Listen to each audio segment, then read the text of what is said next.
It's no secret that my favorite sport is baseball. It was a dream to play in the bigs, but my belly also wanted to be big. But once I get up on stage, start doing my thing, people worship me because I'm sexy. As I begin my approach to my 30s, that dream gets further and further away. But the internal passion to follow the game and have it a part of my everyday life lives on. I wanted to make this video because of the Savannah Bananas. It's a different take on baseball with their version of Banana Ball. They recently sold out the Buccaneers and Clemson University's football stadiums. And the Bananas are making a lot of noise for a once collegiate summer league now turned into the ultimate fan event. The Bananas broke all the rules to go against the grain of Major League Baseball. But they are not the only variation of baseball competing with MLB. So let's talk about it. I present the Independent Baseball League. If there was any chance of me playing professional baseball, this is it. The IBL is made up of 82 teams across the US and a few in Canada. The catch between the IBL and minor league baseball is that the IBL is not governed by Major League Baseball. And that's just a fancy way of saying you're on your own. Little to no financial support, no player pools, and really no guarantees. You go out and find your own players, usually college players that never got into the minor league system or minor league dropouts. You make your own promotions and you try to ultimately run your own business. It should be noted that there is a safety net for minor league baseball. After the 2020 COVID year, MLB took over MILB. That's minor league baseball. They cut tons of teams and many of them folded and lost a major league affiliation. This left tons of players without a job, a dream, and local communities without a beloved team.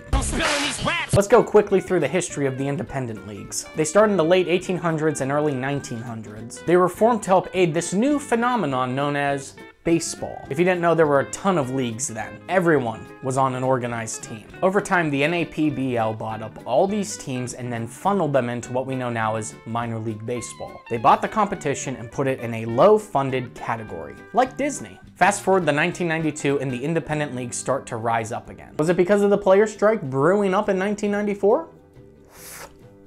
Maybe. As of last year, there were 7 independent leagues, 4 of them MLB partner leagues. The longest running independent league is the Pioneer League, starting in 1939 with team names like Mustangs, Jackalopes, Mountain Vibes, Paddleheads. You may be wondering if MLB is a monopoly, and that answer is absolutely. MLB operates under a legal monopoly that was granted in 1922. The case had freed MLB from the Sherman Antitrust Act, which rids of monopolies and allows competition. Since the MLB has had this legal monopoly for over 100 years, there are no restrictions on things like ticket prices, terrible ownership, player contracts, and even geographical location. MLB may control where they want to put major and minor league teams, but they cannot touch an independent team setting up shop a few cities over. And you can bet that makes Major League Baseball just a little bit angry. With being able to control so many aspects of professional baseball, fans have to give in. I'm talking about the price of tickets and the made-up processing fees that add $20 to your order for some reason, the local blackouts, and 800 different networks you have to go through just to follow your team all season.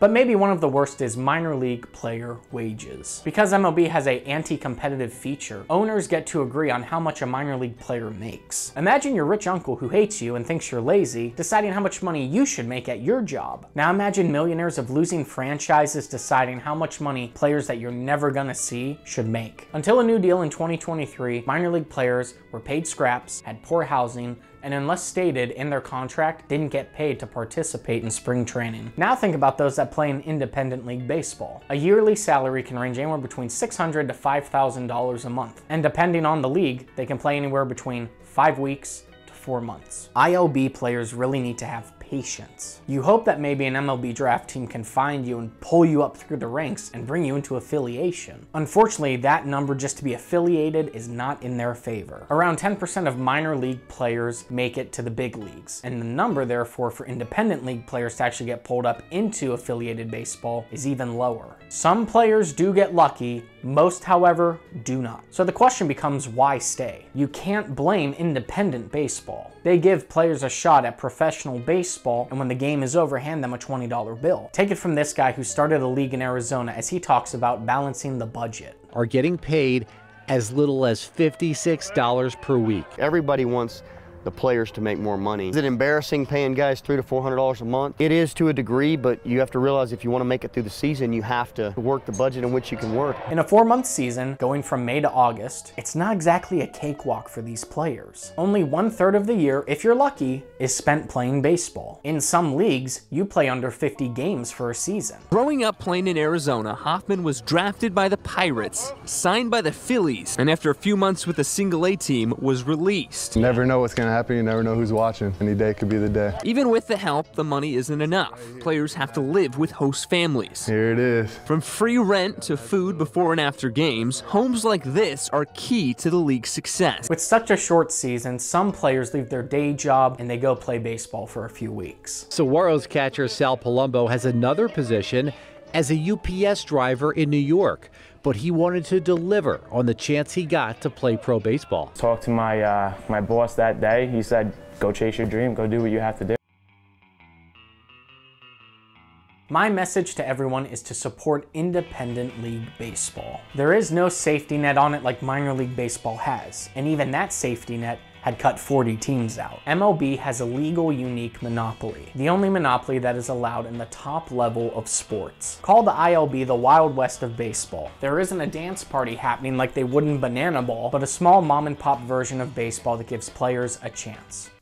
A new hope. When you have the chance to support independent ball outside of MLB's net, you should. The only way you can see change is by hitting these terrible teams and owners where it hurts the most. Their wallets. The most recent example happened last year. After the Athletics' terrible ownership had moved from Oakland and began the process to move to Las Vegas, even though they're going to be in Sacramento for a few more years, the Pioneer League, home of the beloved Paddleheads, worked in tandem with Oakland and its communities to form its own team, the Oakland Ballers. This is the beauty of a community supporting an independent team in action. John Fisher? Suck it. In fact, that goes for all terrible owners.